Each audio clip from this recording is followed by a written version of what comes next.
What she's stepping into today. She thought she had it bad on The View. I have given up for the next 40 days and 40 nights sweets, soda, sugar, pie, cake, ice cream. Pat's given up meat and ice cream. Mm-hmm. Whoopi Goldberg's going to look like a dream come true. A Disney to you. princess. It really compared to us.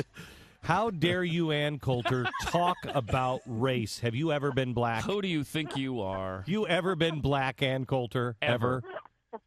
Well, what was strange about writing this book is that it's all about how black people feel. Oh, I'm joking. It has nothing to do with it. Hang on just a second. Ann, we have to play this. This is from Whoopi Goldberg. I couldn't take blood shot out of my eyes on this. Listen to this. I know you don't have to, but America, listen to this. Here's Whoopi Goldberg. Wait a second. I think this is the other thing we have. I don't want the other thing. I want the Whoopi Goldberg. I know. I don't know Sarah that I have the. Oh well. Sarah, do you have it? Does Sarah have it? Okay. Well, I don't know. Okay. All right. Sarah has it. Basically, what she said to you, Ann, was, "How dare you even talk about black people?" Well, it did become clear during the interview that they hadn't cracked the book. I don't think they're big readers.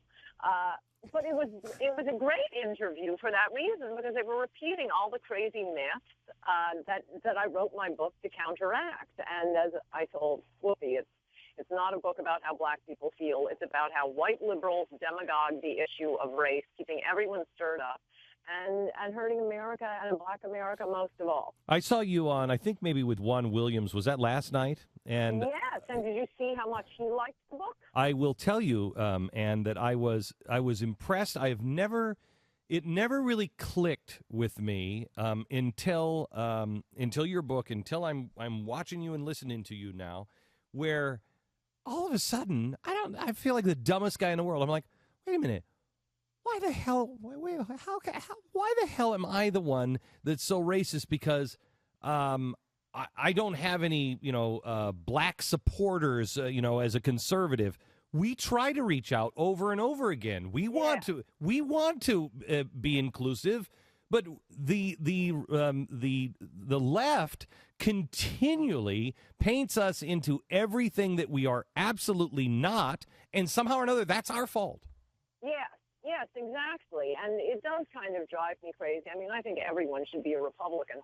But traditionally, blacks were Republicans because Republicans fought a civil war to end slavery. For the next 100 years, kept introducing civil rights legislation that was shot down by the Democrats.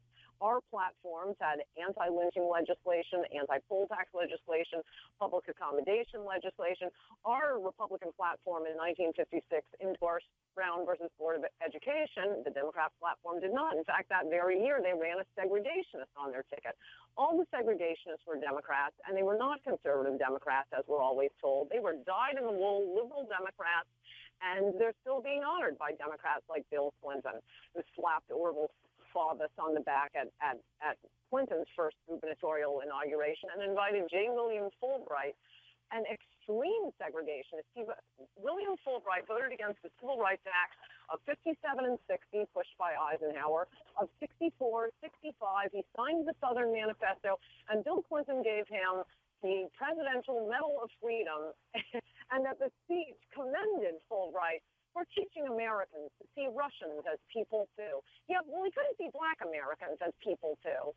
And this is the history of our party, that the roles have been reversed. As I said in my column this week, someday when America, society comes to an enlightened understanding of the evil of abortion as they did with slavery, liberals are going to reverse the history of that too, and suddenly Republicans are going to be the pro-choicers while Republicans fought to save little baby fetuses sleeping in their mother's womb. It's just a completely inverted history. So how does that happen? I mean, I know that you talk about the history and you take it all the way to today, but how do you, first of all, they've erased everything that we were, but now they're starting to say, well, the party of Lincoln, but he would be so ashamed of you. No, he'd be ashamed of you. Frederick Douglass would be ashamed of the people on the left. Ashamed. He would tell them to run as fast as they can. From Frederick Douglass in my book that was cited in a Clarence Thomas opinion, where he says something to the effect with, White people keep asking what to do with us. What do you do with black people? And I'm telling you, just leave us alone. Let us stand on our own 2 feet. You're doing with us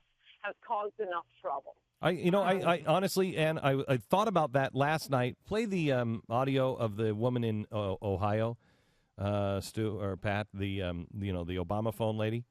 I thought of exactly what you're talking about right now. Last night when I heard this, that Frederick Douglass would go crazy. Yeah. With this one. You got Obama phone? Yes, everybody in Cleveland, low minority, got Obama phone. Keep Obama in president, you know. He gave us a phone. He gave you a phone? Do more. How do you give you a phone?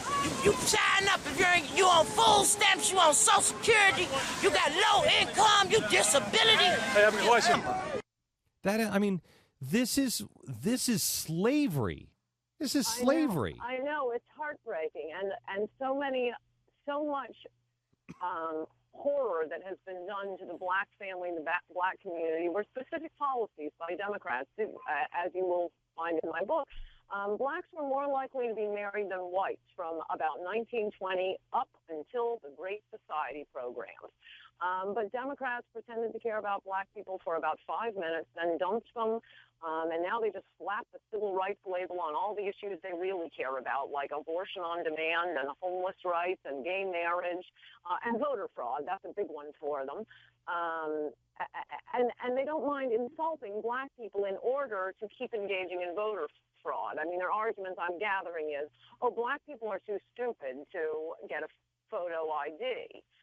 Look, the only people who have ever tried to keep black people from voting have been the Democrats, and Republicans fought to have black people vote. And there were a lot of brave Republicans. By the way, the book is not about the history of slavery and civil rights. It's mostly about recent things, the 70s and 80s, and all the damage that's been done by all this racial bullying from the left. And these liberals, I mean, I go through several of them on MSNBC. They don't know any black people. Chris Matthews has no black employees, no black friends.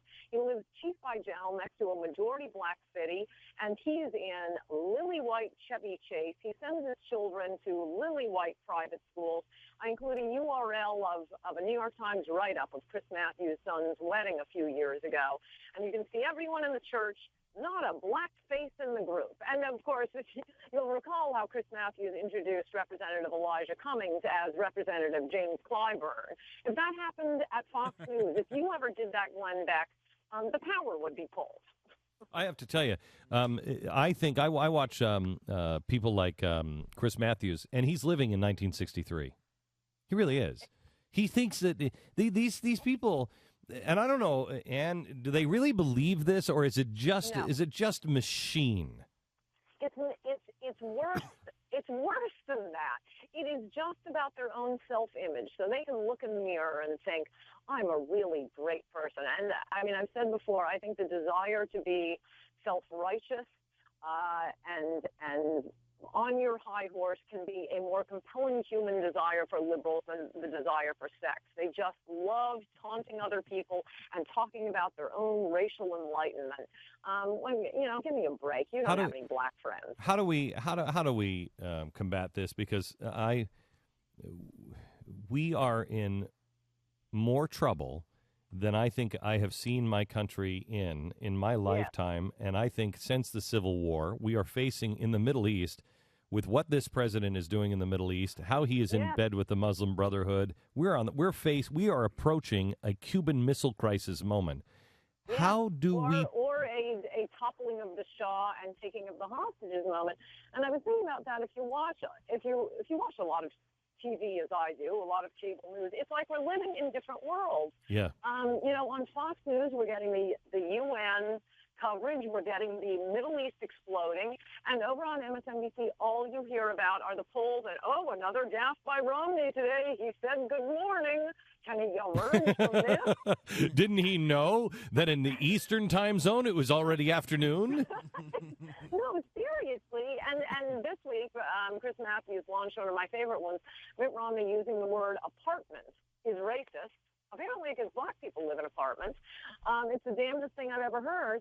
And it would be as if, because you see what's going on in the Middle East, and it does kind of remind you of the 1980 election. It would be as if during the 1980 campaign, the media was refusing to report on the hostage crisis. Exactly right.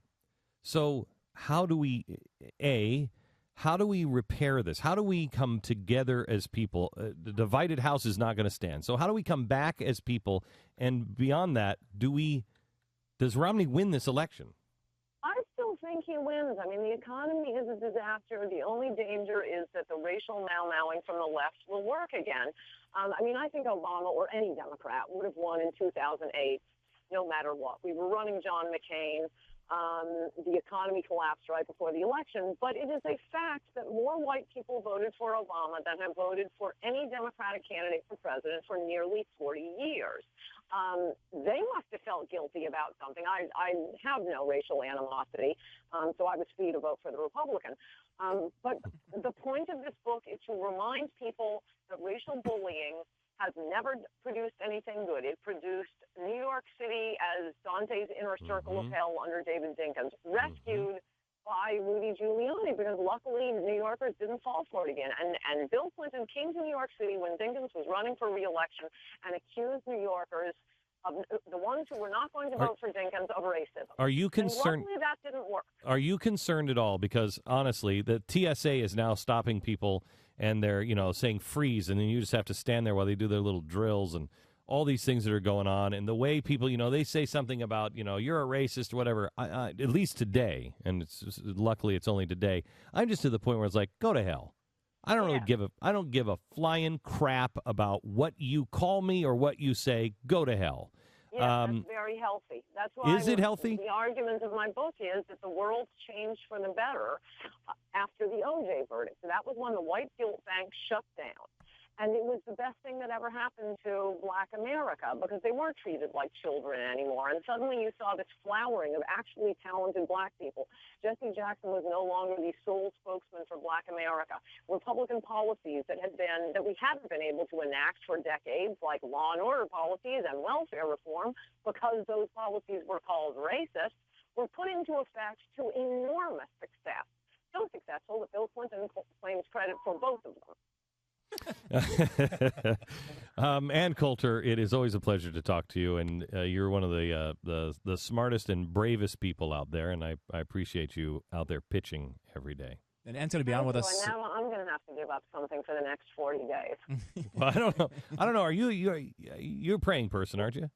Yes, I am. Yeah, pray. And that's a good idea. I mean, pray when you said to it, I God. thought I got to give something up. You're right. Yeah, not a sandwich, because you're thin enough. You're thin enough. All right. I don't think I can give up watching MSNBC. No, yeah, I gave that up. I recommend it for others, but it's just funny for me.